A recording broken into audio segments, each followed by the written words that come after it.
بسم الله الرحمن الرحيم. بسم الله الرحمن الرحيم الحمد لله رب العالمين والصلاة والسلام على سيد المرسلين سيدنا محمد وعلى آله وصحبه وسلم تسليما كثيرا. Assalamu alaikum wa rahmatullahi wa barakatuh. This is Imam Zaid Shakir coming to you in the capacity of President of the Muslim Alliance in North America, MANA. As you all know, MANA is a very important and critical organization that emerged in the aftermath of September 11th, 2001, not the immediate aftermath, but shortly thereafter, as part of an effort to unify the ranks of African American Muslims, primarily in this country, but also other inner city and marginalized Muslim communities. Dear brothers and sisters, MANA has gone through its ups and downs like any other organization that's managed, populated, supported by flawed human beings. So it's had its ups and downs. And last year we had a reboot, if you will, or recharge, as Preacher Moss, not so comedically, but very forcefully put it, MANA recharge. So here we are a year later, and we're going to look back to look ahead to see if we can gauge the future of MANA. First of all, let's start looking back historically. When we look back at the history of Muslims in this country, it's inevitable that we look back to Africa, because the roots of any significant Muslim presence in this country until the 20th century goes back to Africa. As Ivan van Sertima has documented thoroughly in his book, They Came Before Columbus, evidence of a gold trade between West Africa and the Caribbean and parts of North America. This gold trade was based on the alloys and analysis of the composition, the percentage of gold, the percentage of copper, the percentage of iron in ceremonial weaponry or earrings or other jewelry, reveals a complete and total match between gold that was used, gold alloys rather, used amongst Muslim peoples in West Africa, and gold that was circulating here in what became known as the Western Hemisphere. Alhamdulillah, that pre-Columbian Muslim presence, there's other evidence for it. The important thing is to note that West African Muslims, in addition to other peoples from West Africa, were here in the Americas before Columbus. And that's really the root, the furthest and deepest roots of the African Muslim presence in this land. More recently, we know of the periods of Spanish slavery, where many Muslims were brought here, some forcibly converted to Christianity away from Islam, the Moriscos, but when many got here, they reverted back to Islam and began to practice Islam and left evidence of their Islamic beliefs, such as "Wala ghalib illallah," there's no victor except Allah, that we can find the Arabic etching in places like the Citadel in Fort St. Augustine, Florida, the first structure and the oldest extant structure of any sort here in the built by people coming from Europe or Africa in this country. That Citadel has evidence of Muslim presence. Muslims were intricately involved in the construction of that building. We find evidence of Muslims in the logs of Columbus, who mentioned sailing by a mosque on a hill near the coast of Cuba. And all of these people knew what a mosque was. We know that Columbus, his mission was commissioned by Ferdinand and Isabel, in a sense to celebrate the fall of Granada in 1492. It's the same year Columbus, as they say, sailed the ocean blue. And so Columbus was sailing at a time when the Inquisition was ramping up, where people in authority, educated people in Spain and other parts of Europe, were learning exactly how to identify Muslims. So they knew exactly what a mosque was. We find evidence in the diary of Cortez, who mentions before it was destroyed, the Aztec capital, and at the site of present day Mexico City being a beautiful city with many mosques and temples. And again, Cortez knew exactly what a mosque was because his mission, the Inquisition, was now in full swing. And one of the things that people of Cortez's ilk were trained military folks and generals were trained to recognize any evidence of Muslims, everything from creases on the back of the pants from doing sitting in jalsa. So you sit in jalsa, the back of your pants crease, shoes on the outside of houses, and mosque masjid architecture. So when Cortez said he saw there were many in that city, the Aztecs' capital, beautiful masjids or mosques and temples. If he said temples, we could say he meant temples. If he said mosques, we might say he meant temples, but he just used the words mosque. But he said mosques and temples. We find in the Spanish records Muslims such as Pedro Quilafo, who was executed, boiled to death in a pot of oil for propagating Islam around 1545, a shaheed for propagating Islam amongst the native people. And we find it in names of things. Present day Matamoros, Texas, or Matamoros, Mexico. So, what is it? Matamoros, kill the Muslims. And so, why would we have Matamoros if there were no Muslims? And so, this is another story. I just mentioned this to say that the constituency that MANA endeavors to serve has deep roots in this country. Those roots, even more recently, can be traced through the likes of Ayub bin Suleiman, the fortunate slave. His story, The Fortunate Slave, is the oldest extant work of literature, of African American literature. And so it just happens to be about the story of a Muslim who was blessed to escape bondage after a mere less than 2 years, 18 months or so in bondage by his literacy. He was able to write a letter to his father to liberate him. And so this again is something that's critical for us when we start to think about the future of MANA. We have to think about educating our constituents Islamically in the Arabic language and avoiding the trap of thinking in this regard there's some sort of African American exceptionalism. There isn't, and there shouldn't be. And we will point to proof as to why there shouldn't be. And so to continue, so we find before the Americans during the time of, so during Spanish colonization, overwhelming evidence of Muslim presence, the first organized slave revolt in the so-called New World on the current home of the Dominican Republic in Haiti, Santo Domingo, referred to at that time, was undertaken by a group of Wolof Muslims who commandeered horses from the Spanish and routed them and ran off into the jungle and the mountains and established a maroon colony that succeeded for several years. So we have much evidence of a Muslim presence. As we look back, there are two things we can point to. Number one, the depth of the roots of Islam in what would become the United States of America.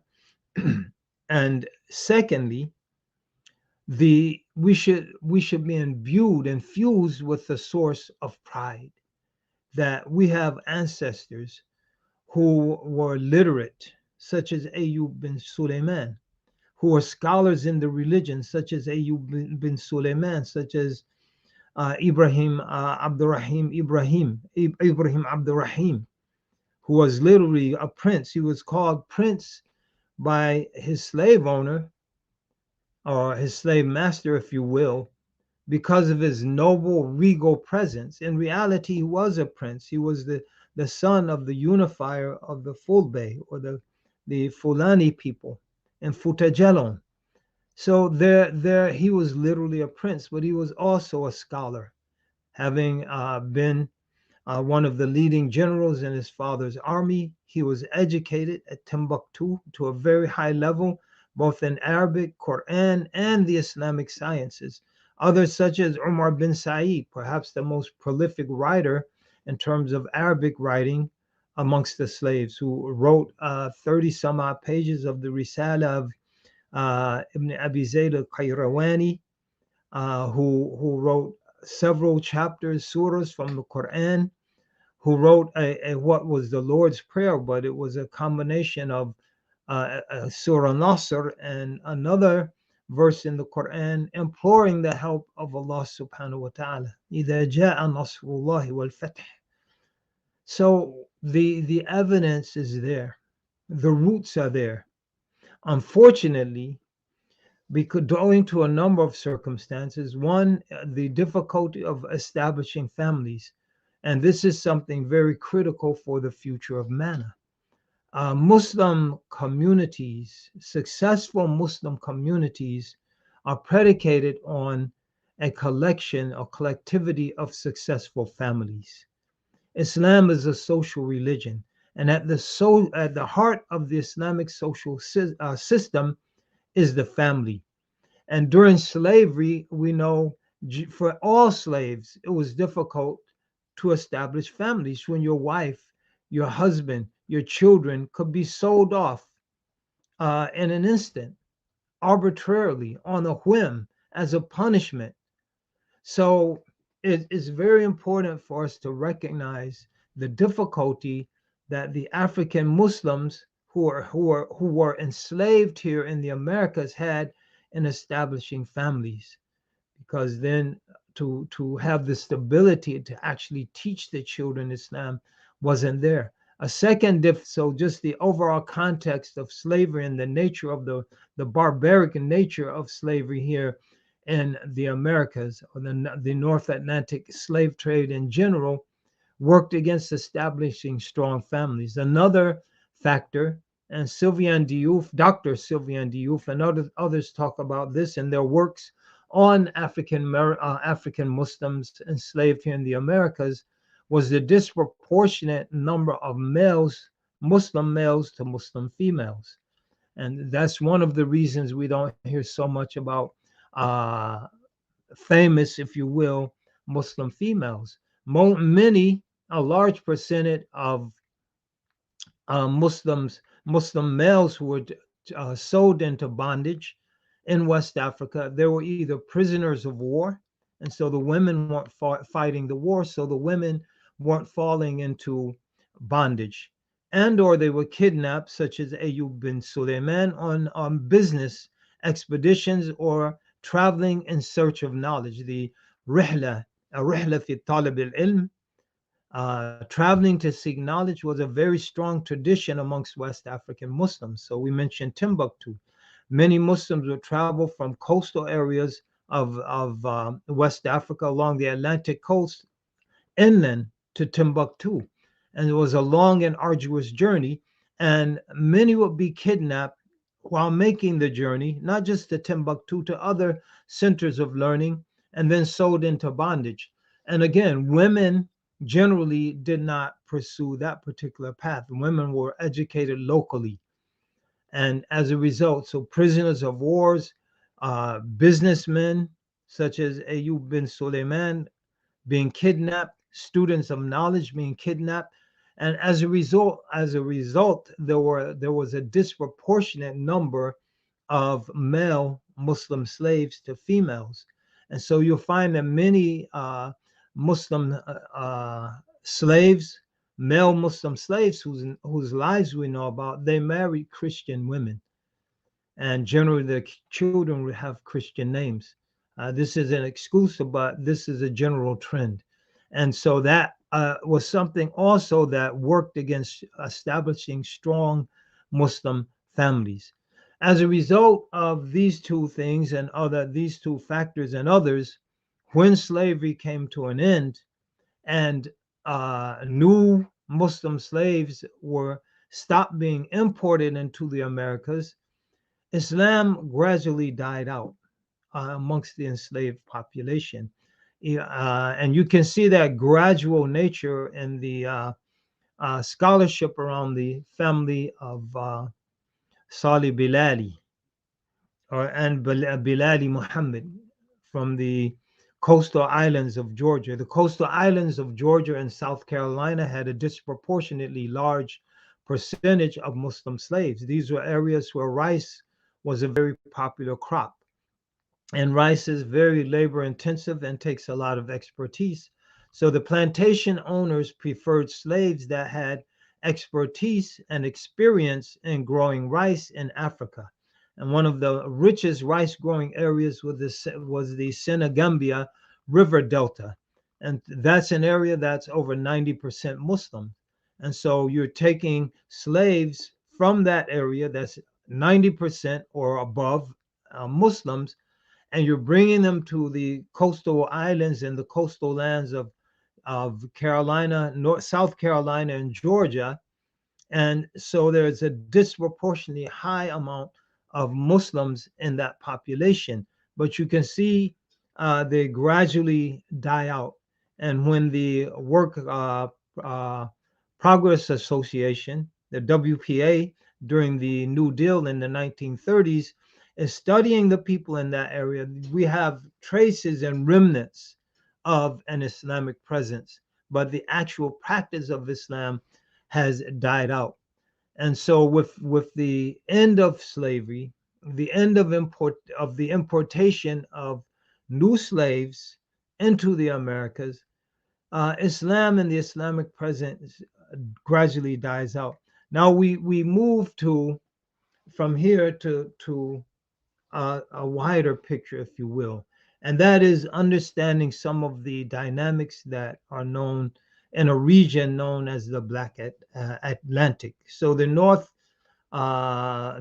Atlantic slave trade from West Africa to London or Liverpool and other ports in England, but primarily Liverpool to North America, or from West Africa to the Caribbean to Great Britain.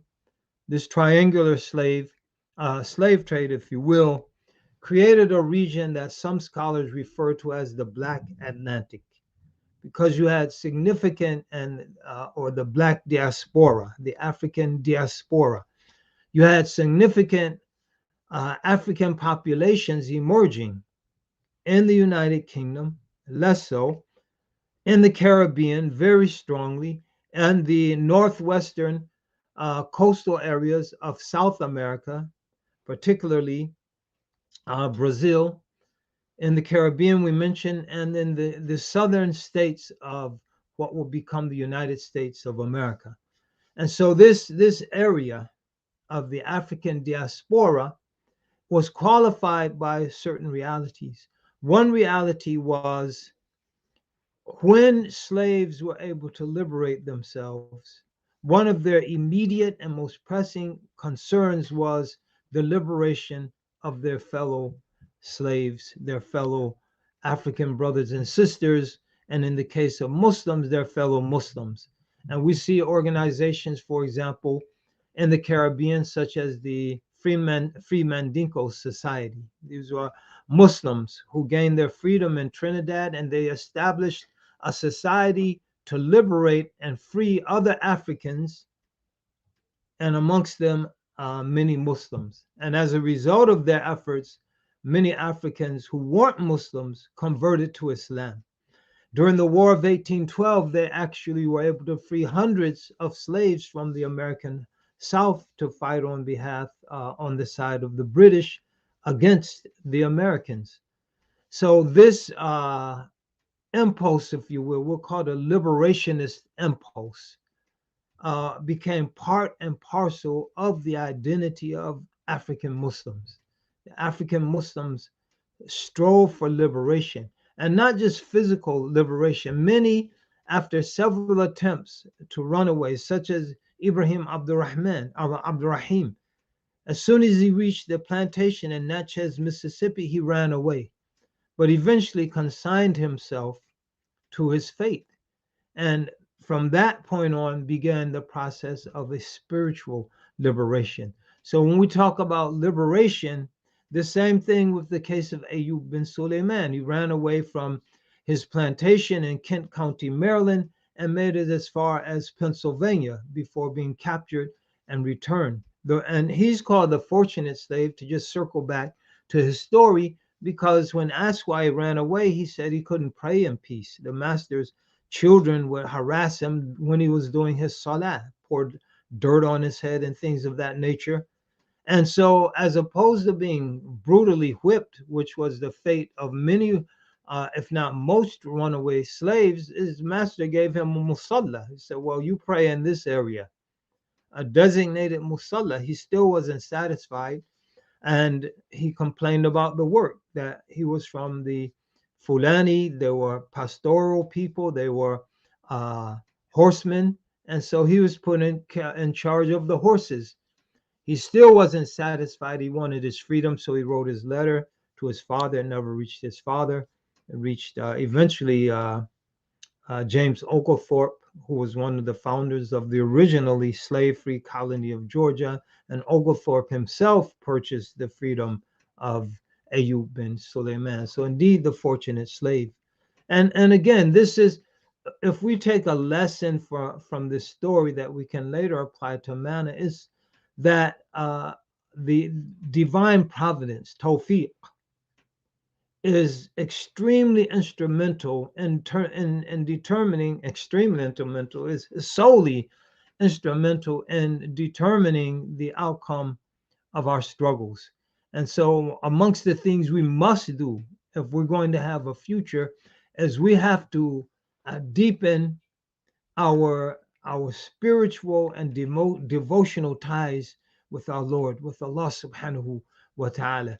As they say, la jihada bila tawfiq. There's no victory in the struggle to defend the faith without divine facilitation. In other words, you can fight, you can struggle all you want, but if Allah hasn't decreed our success, then it's going to be, we're going to have a very difficult time. As one of the Arab poets said, حيثما تستقم يقدر الله لك النجاح في غابر الأزمان. So as long as you're upright, Allah has determined your success to the end of time. And so that uprightness, that istiqama, is going to be very critical for us if we are to survive and advance and prosper as a Muslim community. But I digress. To return back to the main direction of the talk. During that period where Islam was dying out, you had a very important historical figure, and that figure is Edward Blyden. Blyden was aspiring to be a Christian missionary, but the seminary, currently Queens College, a part of Rutgers University, old Queens College, which has been subsumed into the Livingston Avenue, not Livingston, College Avenue campus of Rutgers University. I'm an alumnus of Rutgers, alumnus, not of Rutgers. I'm getting my us and our I confused. Of Rutgers University Graduate School. I'm familiar with that beautiful old campus. But the seminary, they denied Blyden's application because he was of African descent.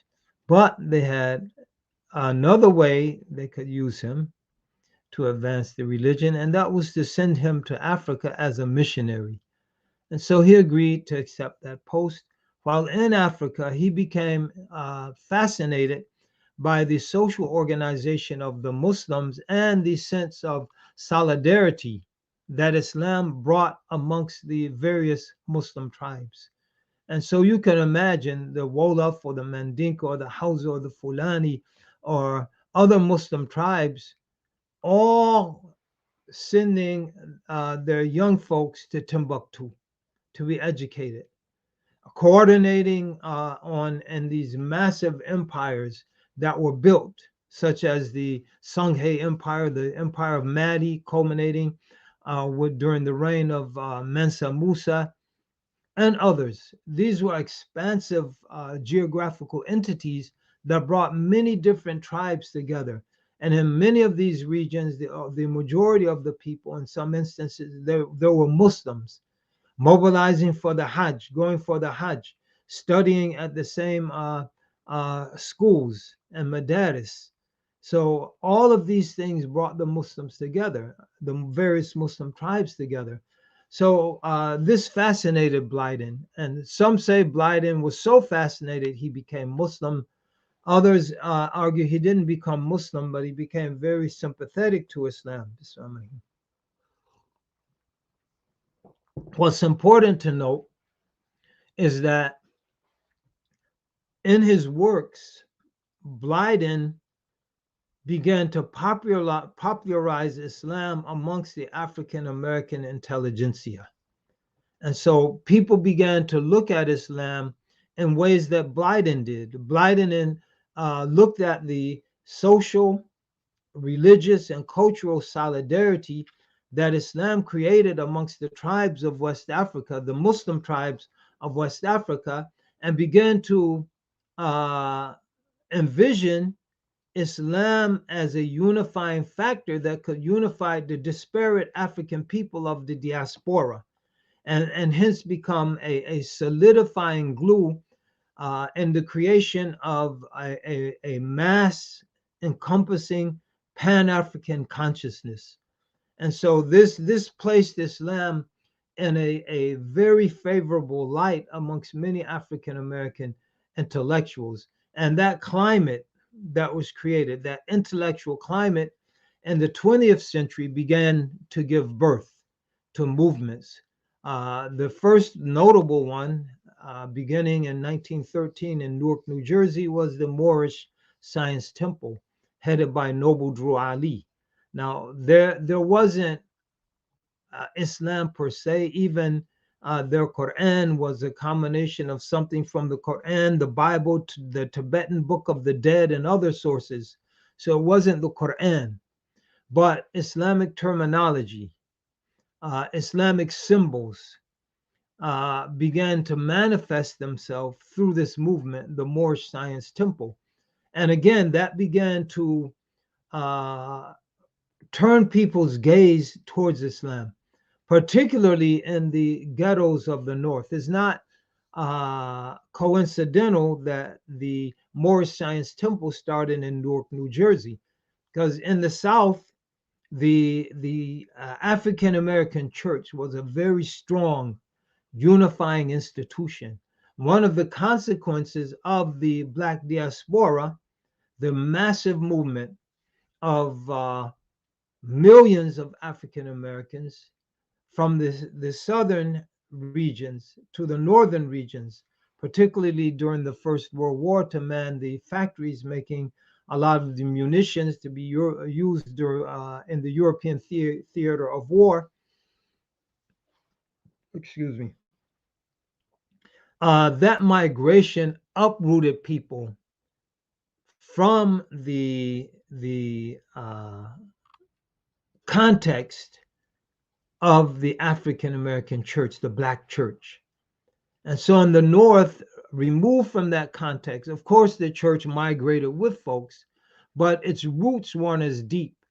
And particularly amongst people who are from rural areas. Now you're in ghettos in the North, or I should say ghettos and slums, because a ghetto isn't necessarily a rundown area, but you're in slums with trifling landlords. And so the trauma of uprooting, the trauma of migration, the trauma of resettling, the insecurity in terms of work. Now, working in factories, you're subjected to cycles of boom and bust as the supply and demand cycles ebb and flow. If you're in the agrarian economy of the South, there's stability. Every you plant the crops, you cultivate the crops, you harvest the crops, and this goes on year after year. And the demand for those crops is fairly stable. And so you go from a situation of social familiarity to and cultural familiarity and social security, in the sense of the families are strong. You have very large extended families. The church is a strong institution. And so this creates a sense of security, despite, of course, the ravages of Jim Crow and lynching and uh, other, well, that's all part and parcel of Jim Crow, political disenfranchisement. But there is social stability and there is cultural continuity. Now you're uprooted from that environment and placed into a very unstable environment, a very insecure environment in the northern ghettos. And this uprooting leads to explorations and examinations of alternative systems of spirituality and movement. And so you see these movements emerging, and you see these movements emerging around alternative systems of spirituality, such as the Moorish Science Temple. You move from the teens to the 20s and early 20s. Now you have Marcus Garvey and the Universal Negro Improvement Association, the UNIA. So is Garvey is not a Muslim, but Garvey's mentor, when he left Jamaica and went to the United Kingdom in London, his mentor was a Muslim, Dusay Muhammad, who is said to be a Sudanese Egyptian scholar who's aspiring to be an actor. So he leaves Egypt and goes to London, to the United Kingdom, to become an actor. But there he becomes an activist and an organizer. It creates a black paper that focuses on issues of relevance to the black in the Black Atlantic. And Garvey is mentored by Dusay Muhammad, who is a Muslim. When Garvey goes to New York and starts in Harlem the Universal Negro Improvement Association, one of the principal writers in Garvey's paper is Dusay Muhammad. And he's writing about themes associated with Islam and Islam as a source of strength and liberation. And there are other Muslim writers. Also writing in the paper was a female intellectual by the name of Louise Little, who you might recognize as the mother of Malcolm X. She had gotten a very good education at an elite school in her native Grenada, and that education rooted her in the classics, the trivium, foreign languages. So she was a formidable intellect, and she was also a writer and a reader of Garvey's paper. So she's reading articles by Dusay Muhammad about Islam and the role of Islam in the Black Atlantic and the role of Islam as a source of liberationist ideas. And so she's influenced by that paper. Her husband, Earl Little, Malcolm X's father, is influenced by Garvey's paper and Garvey's movement in general. Earl Little being one of the main organizers and propagators of that movement. And young Malcolm accompanies his father. So when people look at Malcolm X and who he became, they many times failed to recognize that the seeds for Malcolm X were planted during his childhood, when he would accompany his father, when he would sit and discuss things with his mother. And so that household was an incubator for the bringing together many currents that were present in the Black Atlantic. Those currents being Islam through Garvey's paper, those currents being Pan-Africanism through the Garvey movement, those currents being black power through the Garvey movement. And Malcolm, his family exercised that. They lived generally on the outskirts of towns where they could grow their own food and garden and be independent and self-sufficient and do for self. And so it's no coincidence that after the trauma, first of all, it's no coincidence that Malcolm would want to be a lawyer. If you're coming out of that house, that is the kind of profession you would aspire for. And so his hopes were dashed, and the trauma of the loss of his father, the institutionalization of his mother, the vagaries of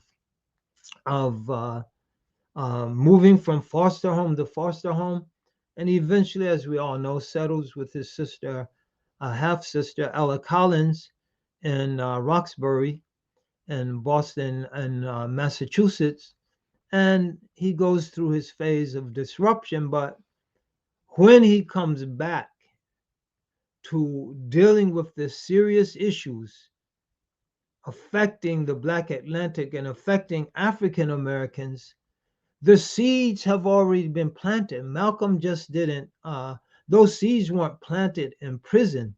Those seeds were nurtured in prison, but they had already been planted during his childhood and his youth. And now they're being nurtured specifically by the Nation of Islam under the leadership of Elijah Muhammad. And so Malcolm would grow to become who we all know he became, the figure he became. But there were other Muslim movements emerging. You had the Ahmadiyya movement was very prominent amongst many African Americans, and bringing people like Sheikh Wali Akram into its fold. And when they move on from that, him, his friends, and many others, they formed various Sunni Muslim movements in Cleveland, Ohio, the first Cleveland Masjid, in Pittsburgh, Pennsylvania, the first masjid in Pittsburgh, Pennsylvania. You have figures like Sheikh Dawood Faisal and Mother Teresa, his wife, doing work in New York City and Brooklyn and throughout the boroughs of New York and beyond.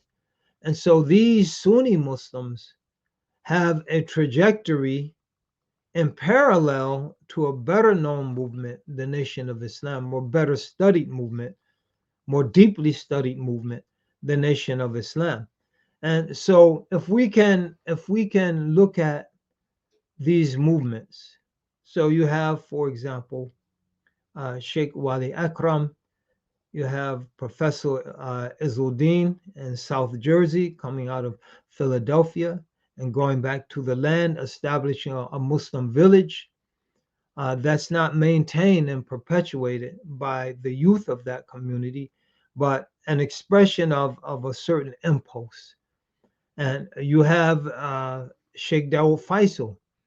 It's not well known, but it is documented by many of his students that Sheikh Dawood Faisal was a muqaddam, or an authorized representative of the Shadhili Sheikh Ahmed al-Alawi in the United States. And so there's a spiritual thread that's operative. There's a liberationist thread that's operative. There in the Nation of Islam, there's a nation building thread that's operative. Self-sufficiency, doing for self, being left alone to build an independent community. And so there are many different streams of Islam operative in these various movements that are emerging.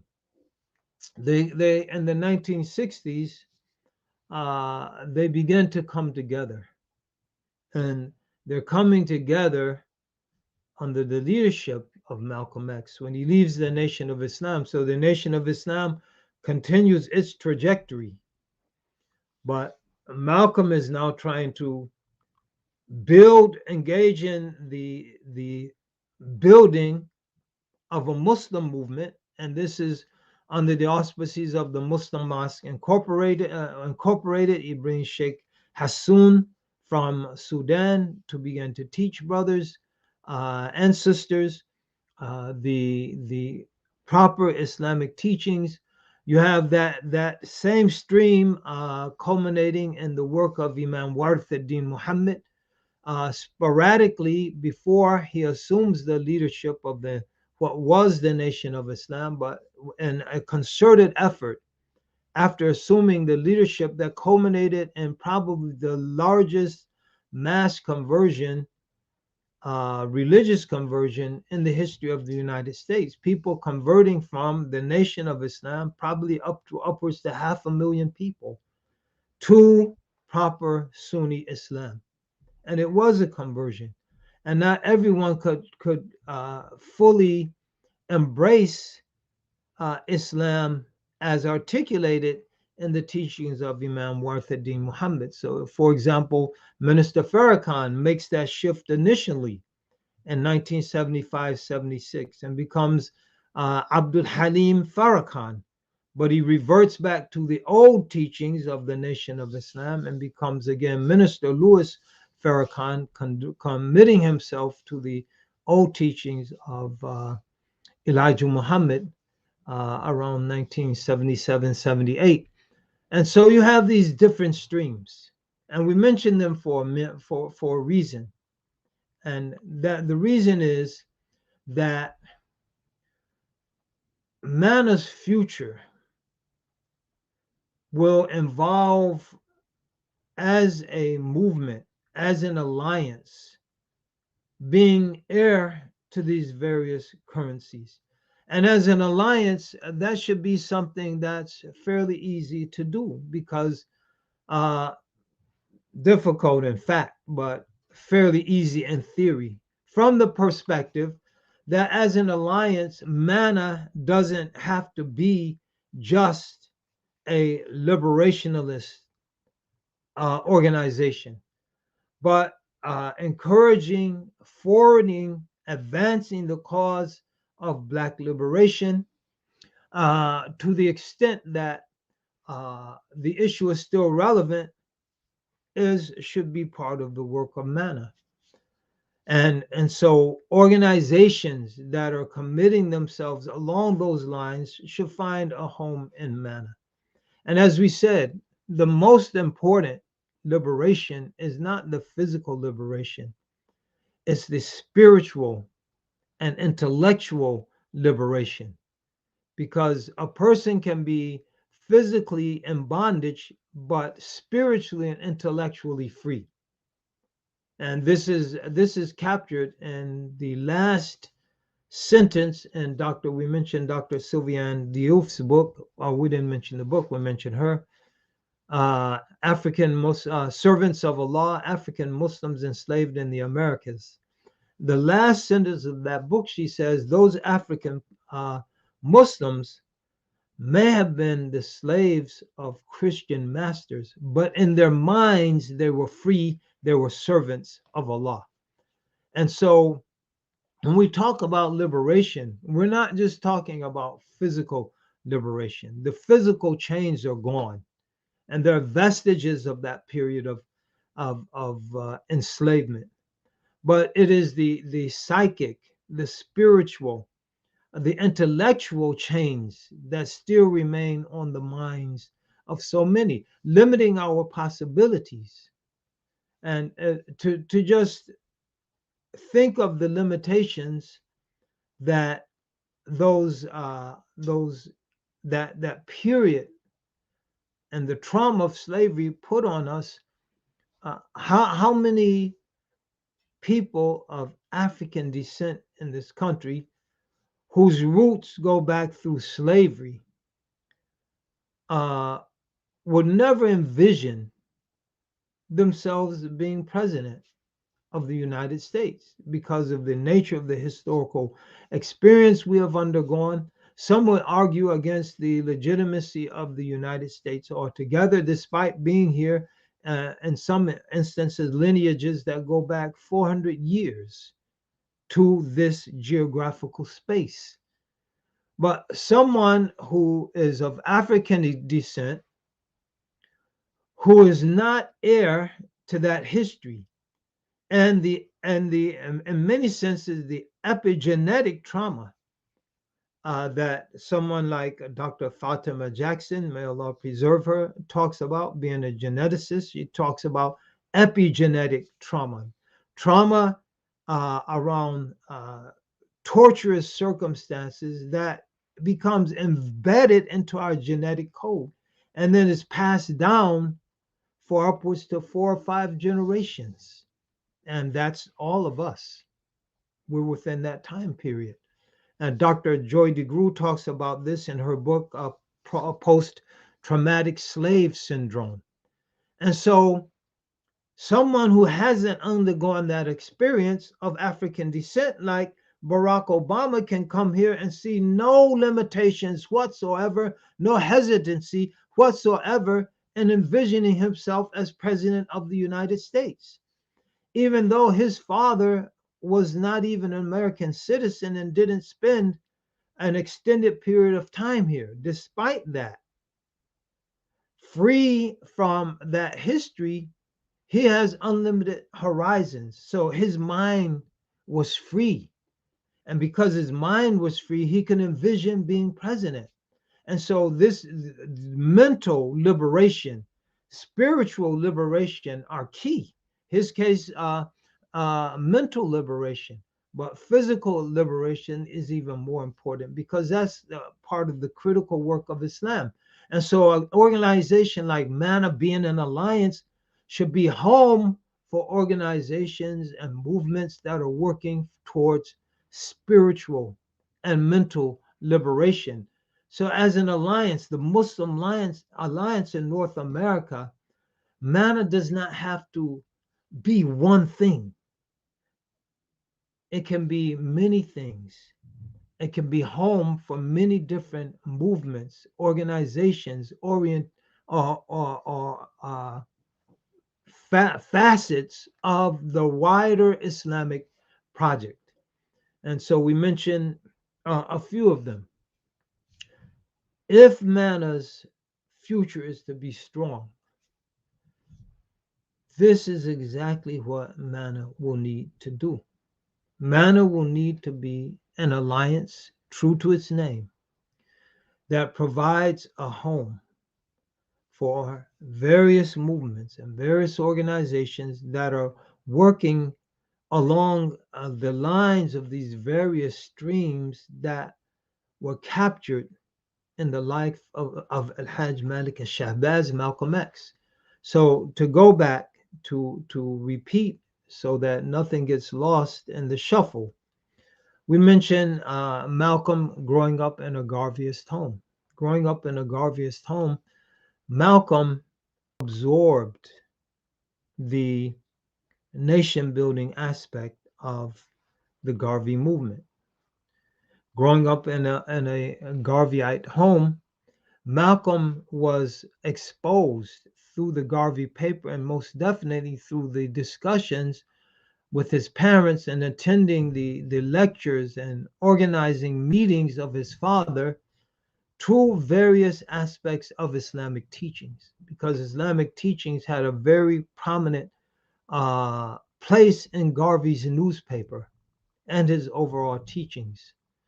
Malcolm, growing up in the home that he grew up in, was exposed to a high level of a high intellectual culture. And this is something MANA also has to encourage, elevating the Islamic and general literacy of our communities. This is something that's absolutely essential, because knowledge is power.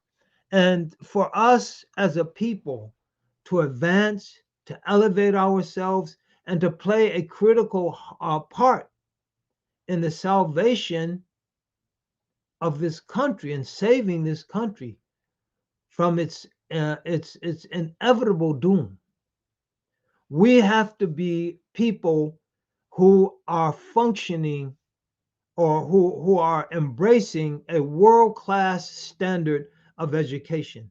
And this is something that the Nation of Islam was able to do. And I'll just read a brief quote related to that from this book called Sexual Suicide by George Gilder. It was printed in published rather in 1973. And so he talks about a lot of things, but relevant to our situation here and what I'm talking about.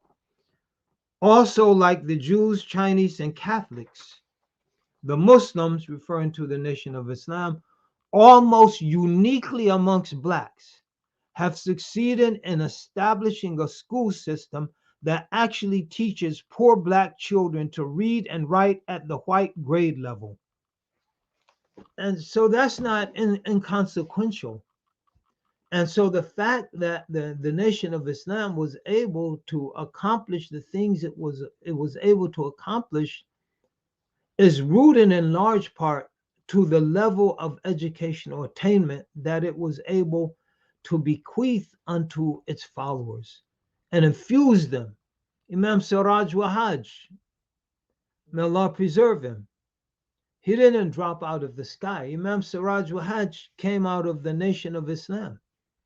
And believe me, when you see Imam Siraj walking with a stack of books and 10 or 12 pens to make notes in all of those books, those were habits that were cultivated and instilled in Imam Siraj by the Nation of Islam.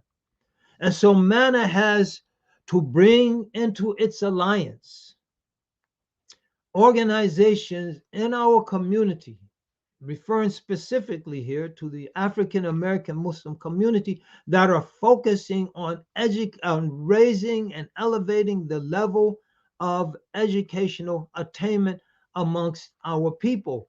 And if we're not doing that, and if that's not a priority, if we think that's something we can just blow off, we're not serious about the level and nature of contribution that we can make to our people and to our society. So this is absolutely critical.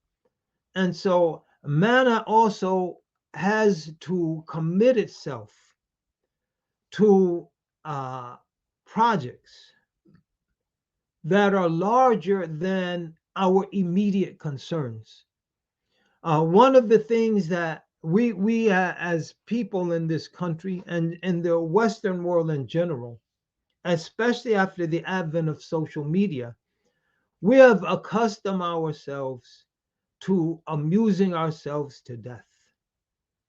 And to use the word of a book by Neil Postman, amusing ourselves to death, playing on our devices, squandering hours after hours, bouncing all over the internet, following this hyperlink, that hyperlink, looking at this YouTube video that might have contained some benefit, and then looking at the other 4 or 5 in the margins that were specifically placed there by an algorithm based on tracking our preferences and our priorities. So in order for us to advance civilizationally, we have to change our habits. And that being the case, we have to be amenable to accommodating serious efforts to elevate our level of both general and Islamic literacy. Now, in terms of Islamic literacy, there's a term I mentioned earlier, and that was African American exceptionalism. And what I meant by actual African American Muslim exceptionalism is because of who we are and because of our historical circumstances, the same standards that apply to Muslims, even in Africa. Go no further than West Africa in terms of Quranic memorization, in terms of Arabic literacy, in terms of deep rooted commitments to various schools of thought, that none of that applies to us.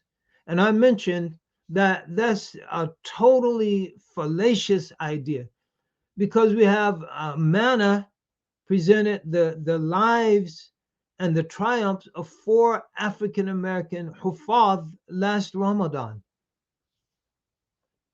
So, including the journey of the first African American Muslim to teach the Quran in the Haram in Medina.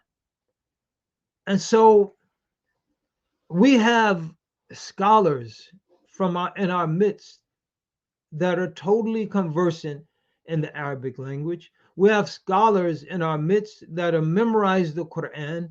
We have scholars of hadith in our midst. We have muftis in our midst. And they are not generally being utilized. Manna can become a platform to harvest all of that talent in ways that not only uplift our community, but uplift not only the wider Muslim community, but uplift this entire nation. And this is absolutely critical, because consider the hadith narrated by Umar ibn al-Khattabi radiallahu anhu, حيث قال قال رسول الله صلى الله عليه وسلم إن الله يرفع بهذا الكتاب أقواما ويدعو به الآخرين. That Allah elevates by this Quran, by this scripture, بهذا الكتاب, the Quran, some people, and he debases others. And so if we're going to be a people who are elevated by the Quran, we have to be a people whose lives are shaped by the Quran, whose consciousness is shaped by the Quran, who are engaged with the Quran. Though we have memorization contests amongst our young people, we have recitation contests amongst our own people. We have a network of Quran schools amongst our people, and manna has to be home to such a network. And collectively, on all of these fronts that I've mentioned, and some that I didn't mention, manna can serve as a meeting place. Manna can serve as a place where the resources necessary for these various projects are gathered and then dispensed in a wise, judicious, and systematic fashion. And not we're all competing with each other for scarce resources. No, we're gathering resources centrally and we're dispensing them based on a detailed analysis of the needs of the constituent members of this alliance. So, my brothers and sisters, if manna can do those things, and then I will end with the point that I left before discussing this issue of African American exceptionalism. And again, even in the academy, we have some of the most brilliant scholars of Islamic studies from amongst our ranks. We can mention Dr. Sherman Jackson, Dr. Intisarab, and others. And so manna has to elevate its vision. Manna has to elevate its scope. Manna has to see itself as truly serving as an alliance, but an alliance that does more than merely accommodate a network of masjids. That's very important. That's perhaps the foundation. But from that foundation, there has to be built a wider network that brings a wider array of resources, talent, organizations, and movements together. If manna can establish that foundation and then build on that foundation and expand that foundation, to accommodate the various strain or strata and orientations that we mentioned, then manna will have a very bright future. And if manna is unable to do that, then we're going to see not only the perpetuation of the status quo, but we will see a backsliding, for lack of another. We will see degeneration within manna and within our community at large, because the status quo, we can point to the law of inertia, but we can point to the hadith or the saying of Imam Ali radiallahu anh, the one who is not increasing is decreasing. One who is not increasing is decreasing. Because that's the nature of things. And that's the law of inertia. And may Allah give us tawfiq and taysir. So I'm going to stop there and pray that we're able to really bring those various strands in our community together under the auspices of manna, and that young people can commit themselves to the sort of vision that I outlined, because these are not projects that are going to be done in 6 months, a year, 2 years.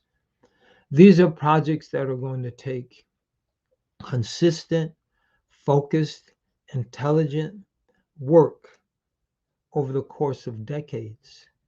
And so we pray that Allah subhanahu wa ta'ala raises up in our midst young people who are able to do that and can see that vision and can begin to become passionate about its realization, and then can roll up their sleeves and make it happen.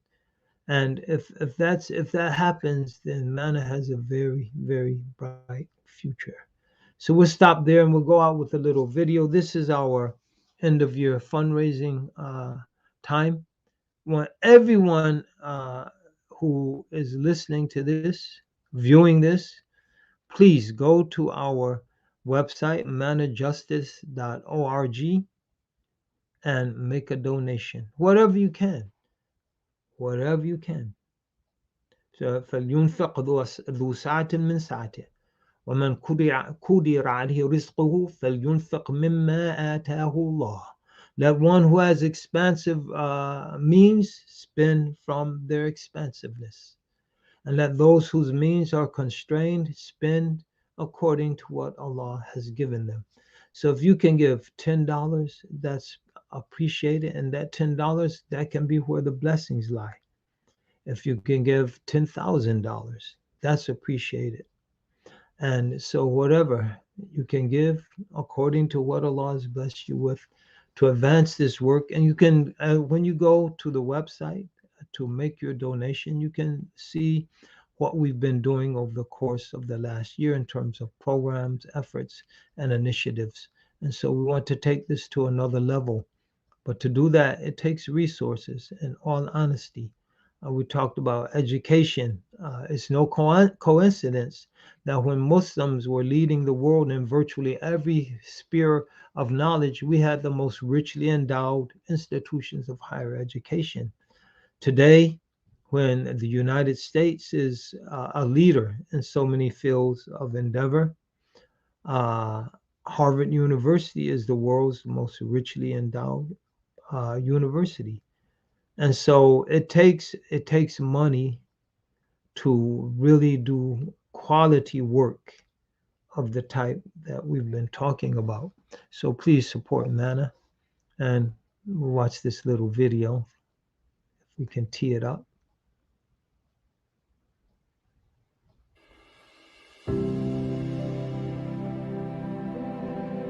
The Muslim Alliance in North America, MANA, is bringing African American Muslims together to strengthen our community. We are helping to feed,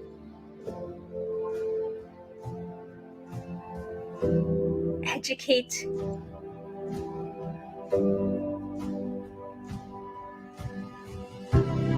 inspire,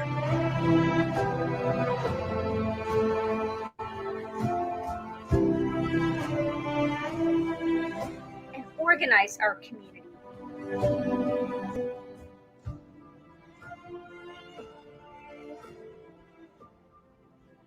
Brothers and sisters, we know it's been a difficult year, another year of COVID, another year of economic unsettlement and stability. Manna during this time has helped to inspire and uplift our community, to keep our spirits up with very inspirational programs. You can check them out on our website, www.mannajustice.org. Go there and go there also to help support our year-end campaign so we can continue to inspire you. Brothers and sisters, please donate to help us to continue our work of keeping our spirits up during these very tense, difficult, and challenging times. This is Imam Zaid Shakir on behalf of the Muslim Alliance in North America. Assalamu alaikum wa rahmatullahi wa barakatuh.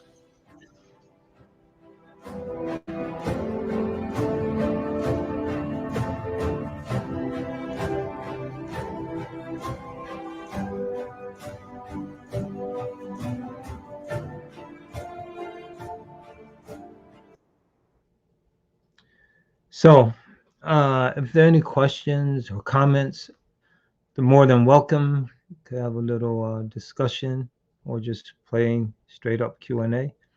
So, Brother Levon Brown, Assalamu alaikum. Early child growth and youth development shows an integral need for an extra to assist nurse family go through such struggles. Absolutely. And that's something I should have emphasized also. Manna has to be a home for organizations. And alhamdulillah, we've had a course and we have two coming up in the spring, focusing on strengthening our families. And that's something that's absolutely necessary. And that's something that was illustrated. Malcolm, he had a two-family home before it was broken up by the clan or whoever killed their father, and the state through the institutionalization, first the torment and traumatizing, and subsequently institutionalization, institutionalizing his mother. So we absolutely have to strengthen our families. And this is something that, Islam, it emphasizes strong families, and not just through overt teachings. Allah, how hated divorce is, the most hated of all lawful things. And that's a sound hadith. Some people question it, but many scholars accept it as a sound and authentic hadith that should be used. Well, why would you not want it to be sound? If there's two opinions, why would you want it to be weak? Because we want to make it easier to encourage people to get divorced. We need strong, stable families that are in it from the long run. But Islam also encourages us to strengthen our families by accepting reality for what it is. Allahumma arina al-haqqa haqqa, haqqan warzuqna ittiba'a. Ya Allah, show us the truth as the truth and bless us to follow it. So reality of the situation is, you'll never find the perfect man or woman. And so nowadays, a lot of people are putting off marriage because everyone they talk to doesn't measure up to some fantasy they have in their head. You want J-Lo's body with the brain of a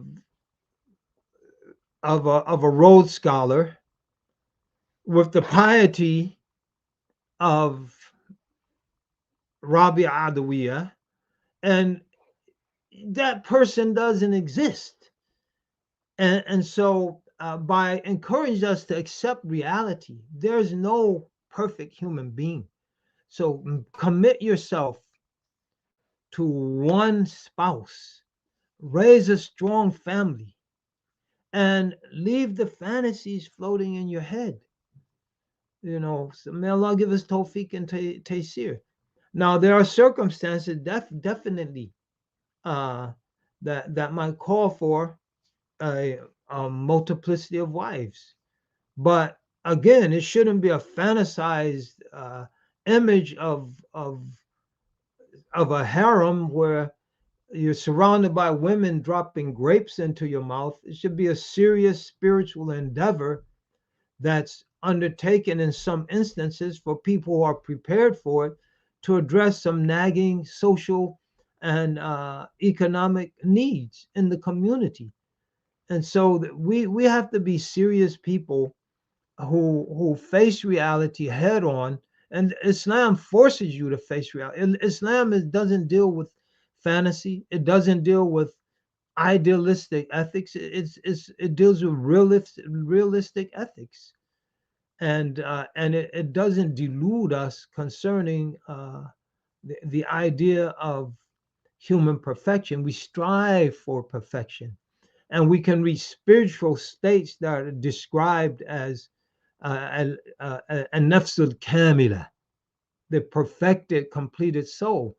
But that's more a metaphorical usage for the term than an actual description of a human being, because we are inherently flawed. وَخُلِقَ الْإِنسَانُ ضَعِيفًا. The human's been created weak. And so we strive to emulate the model of perfection embodied in the Prophet sallallahu alaihi wasallam, but we accept our shortcomings and our limitations, and by accepting them, we can work within the parameters that they define, and not within the parameters defined by a group, a set of unattainable fantasies.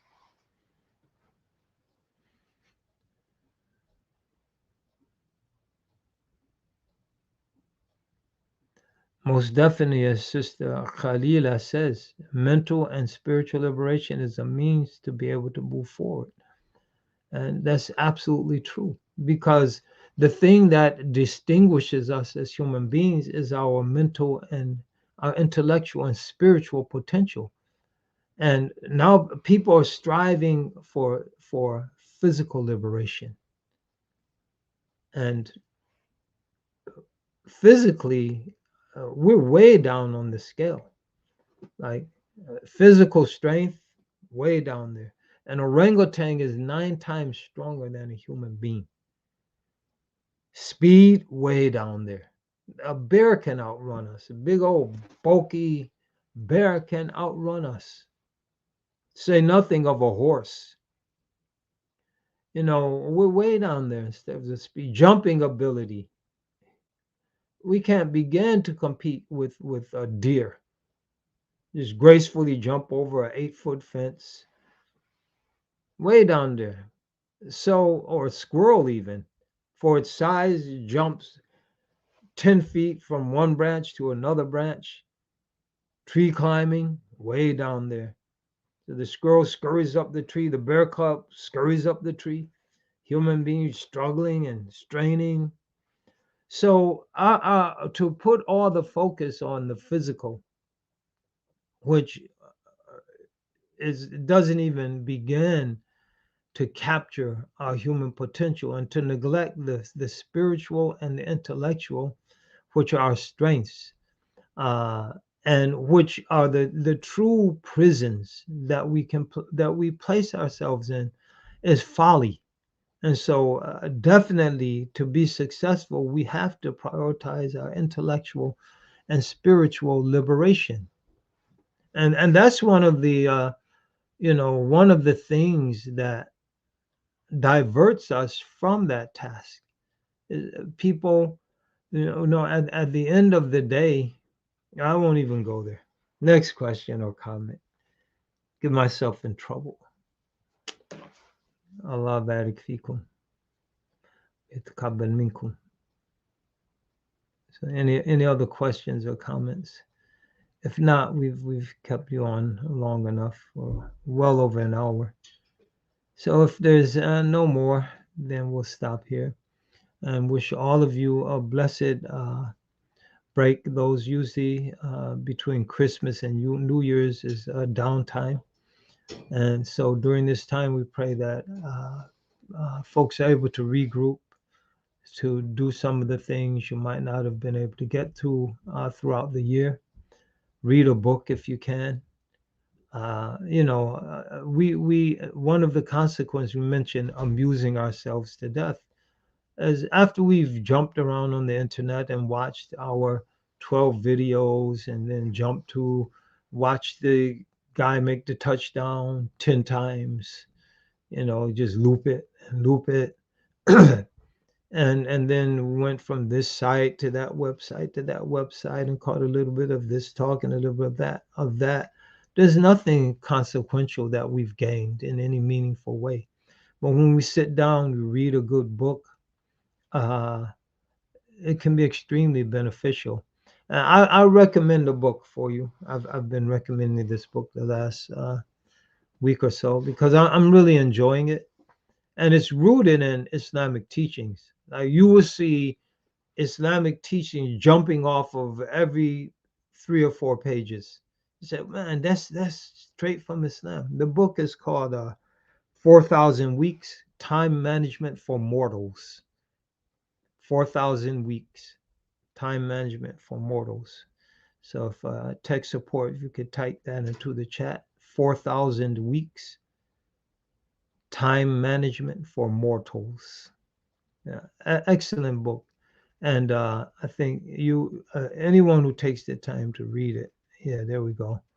You will really, really benefit in your deen, your worldly affair, and in your hereafter. I can say that with confidence. Tayyip. So if there's nothing else, we'll leave it there. Again, we how did I get on that tangent? By saying during this week coming up, where many are off for work and have an opportunity, or school is out, so you don't have to go to school. If you're a student, you don't have to get the kids out to school.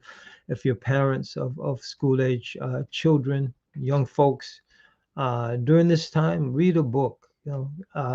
If it's not too cold, and it's not too cold, global warming.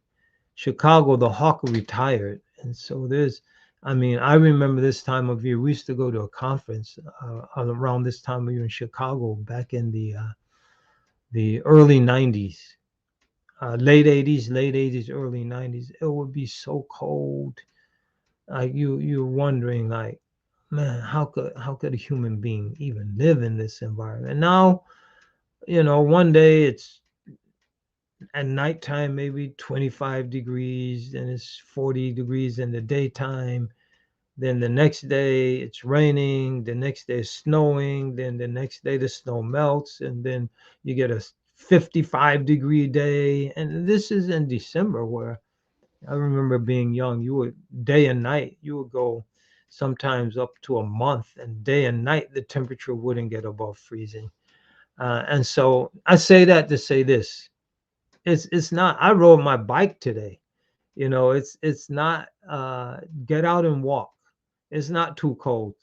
Even if you think it's cold, that's because we've been spoiled and we've gotten used to the hawk being in retirement. Those who know the hawk, you know what I'm talking about. He retired. You don't even have to worry about the hawk anymore. So get out doors, go walk, take the family for a hike, get into the outdoors, things you might not normally do, but things that will enrich your life in meaningful ways. So again, visit some people you might not have visited for a long time, people that you love and care about. And being careful, we know the virus is on the upswing, but being careful. Our lives, be cautious, but don't be paranoid. So we have to be cautious, take our precautions, but don't be paranoid. Life goes on, and our lives have to go on. And so we have to try to strike a balance. Being totally reckless, and then we expose ourselves to something and we regret it. And then just being so paranoid, and we isolate ourselves to such an extent that we fall into depression and start entertaining suicidal ideations. So there's a balance to be struck between those two extremes. And may Allah Ta'ala bless us to strike that balance. May Allah bless you all. What is a common shared goal for the allies group within Manna? I think the common shared goal for groups that ally themselves within the context of MANA is to benefit, number one, from the numbers and resources that we lack individually. So, as isolated organizations, we could do so much, but our financial resources are limited. Our human resources are limited. When we come together in a structured, organized, purposeful way, we can begin to combine our resources, both financially and, most importantly, our human resources in ways that create a synergetic relationship where the sum of the parts is greater than the total of the whole. So may Allah bless us to be able to do that and to achieve that. So, for example, if, let's say, we decide that every election for the last 3 or 4, this is the most important election, presidential election of your lifetime. But let's say that we decide 2024 is really, really important, right? And therefore, as Muslims, we want to elevate our voice in terms of introducing certain issues onto the national agenda that are being neglected. So, as one organization, we might have 200 or 300 members, right? And 200, 300 members, and we have access to $10,000. If we came together as 50 or 60 organizations, we might have 500,000 members. And if we prioritize to contribute not everything in our budget, but a significant amount of the budget of those 500, 600, or let's say 100 aligned organizations, to be more realistic, towards highlighting systematically through focused media campaigns, focused internet campaigns, highlighting certain issues, and putting our members, organization, and individual membership behind that, combining our resources and putting those resources behind it, we have a much greater chance of affecting the national discourse. But as isolated organizations, we have virtually no chance of putting the kind of resources behind an issue that might be dear to us in a way that's going to affect the national discourse. And so I would say that's one of the primary advantages of being in this alliance. It is an alliance, and because it's an alliance, it can serve to multiply the impact, the influence, and the power of its constituent members. So, any other questions? Where do we go from here? I think, first of all, as I mentioned, that's why looking back to look ahead. We go back to an Islam that has recognizable historical roots.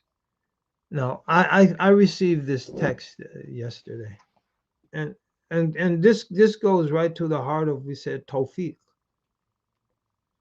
Now I'm going to read this, and I'll even leave out one of the most controversial members of this initiative, just to show how, even without mentioning that, how absurd this all sounds. So this is about an organization called the Atlanta Unity Mosque. And so I'll just jump ahead. So the ETJC Unity Mosque extend an intentional welcome to people of all races, classes, abilities, health, including HIV status, sexual orientations, gender identities, sex, ages, family and relationships, statuses, and religions. The ETJC Unity Mosque beliefs and practice are based on the understanding that all persons are equal agents of Allah in all aspects of ritual practice. Everyone is welcome, even encouraged to take a turn in each aspect of Jummah services, including but not limited to making the call to prayer. So you don't have to be a Muslim, you don't have to be knowledgeable, uh, uh, you don't have to be a male, giving the sermon and leading the ritual Friday prayer. So we can have the Jewish rabbi give the khutbah this week. And so, and then at the end it says, that is our Islam, nothing else. So what are the historical roots of that Islam? And as we move deeper into the century that came after, so the 20th century was called by some the century of the self. And so as we move now into the 21st century, we're even deeper into aggrandizing our individuality. You're going to have, if you don't have an anchor, that will become normative Islam for the United States of America. And so our anchor is our past. You know, our Prophet ﷺ, he mentioned, قَدْ تَرَكْتُكُمْ عَلَى الْمَحَجَّةِ الْبَيْضَاءِ. I've left you on a wide, straight, in the middle of a wide, straight path. لَيْلُهَا كَالنَّهَارِهَا. Its night is like its day. Its beginning is like its end. And so we have to root ourselves in that, in the African American context. But generally speaking, this is generally true, that West African Islam, that was an Islam of commitment to schools of thought. You don't have to share that particular school of thought.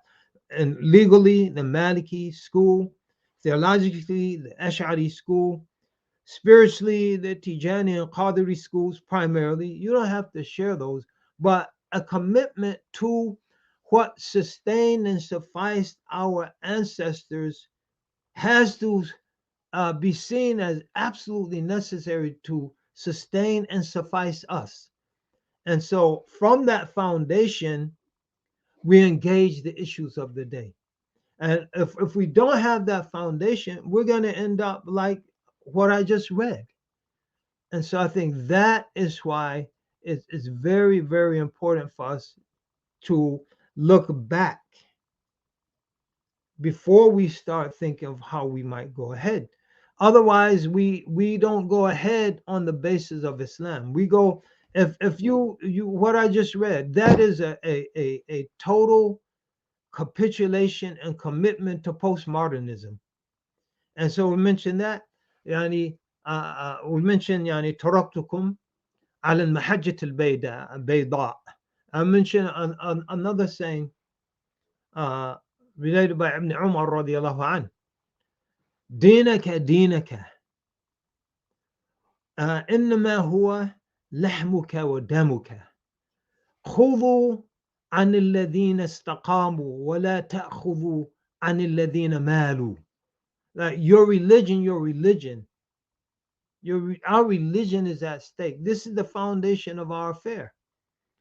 Rather, it is your flesh and your blood, is the very essence of your physical being, your being, and beyond that, your spiritual being, your life itself, demuka, your life.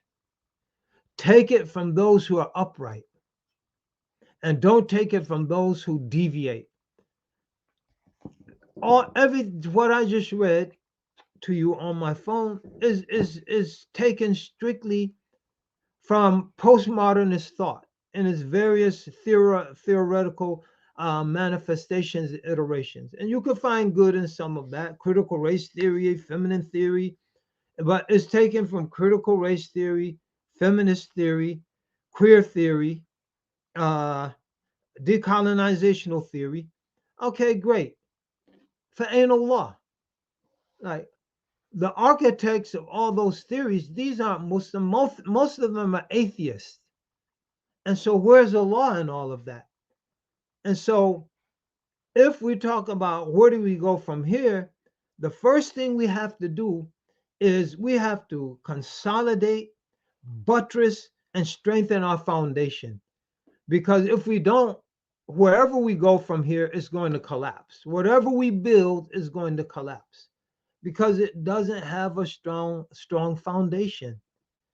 And then once we establish that foundation, as I said, we began to work in those various areas, recognize our limitations. All of us can't work in the area of community building.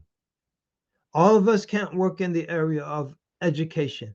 All of us can't work in the area of, of, of youth organizing, etc.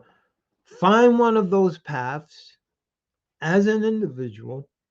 Try to find a strong Muslim organization that's doing the work you're passionate about, and add your human, and if you possess it, material resources to that organization, and then encourage them to join MANA. That's where we go from here, inshallah, in all seriousness. Rifat. I tried to make a donation, but the website did not process it. Maybe there's an easier way to make a donation. If you go to the donation page, you should also have access to PayPal. I would try again on the website, though. Maybe there was a glitch that is no longer operating. Try again. If that doesn't work, try PayPal. If PayPal doesn't work, you can send a check. The office should be there. It's on the website. You can send a check.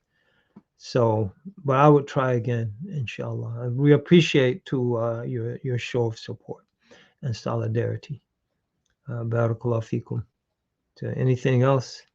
So we're at the hour and a half mark. So we're going to, if there's nothing else, if something pops up, we'll entertain it. If not, we'll just make dua, pray.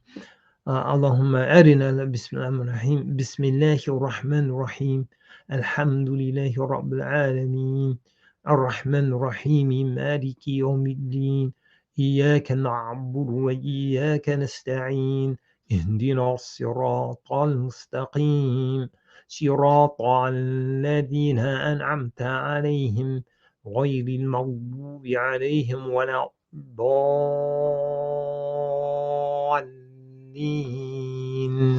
آمين. بسم الله الحمد لله رب العالمين والصلاة والسلام على سيد المرسلين. اللهم أرنا الحق حقا وارزقنا اتباعه، وارنا الباطل باطلا وارزقنا اجتنابه. اللهم اقسم لنا من خشيتك ما تحول به بيننا وبين معاصيك، ومن طاعتك ما تبلغنا بها جنتك، ومن اليقين ما يهون علينا به مصائب الدنيا، ومتعنا بأسمائنا وأبصارنا وقوتنا ما أحييتنا، واجعله الوارث منا، واجعل ثأرنا على من ظلمنا، وانصرنا على من عادانا، ولا تجعل مصيبتنا في ديننا، ولا تجعل الدنيا أكبر همنا ولا مبلغ علمنا، ولا تسلط علينا بذنوبنا من لا يخافك ولا يرحمنا يا أرحم الراحمين، واعف عنا واغفر لنا وارحمنا، أنت مولانا فانصرنا على القوم الكافرين. اللهم بارك لنا في أمرنا هذا، بارك لنا في مانا وغيرها من التنظيمات والمؤسسات الإسلامية. اللهم تقبل منا، زدنا ولا تنقصنا، أنت مولانا فانصرنا على القوم الكافرين. سبحان ربك رب العزة عما يصفون، والسلام على المرسلين، والحمد لله رب العالمين، وصلى الله على سيدنا محمد وعلى آله وصحبه وسلم. السلام عليكم ورحمة الله وبركاته.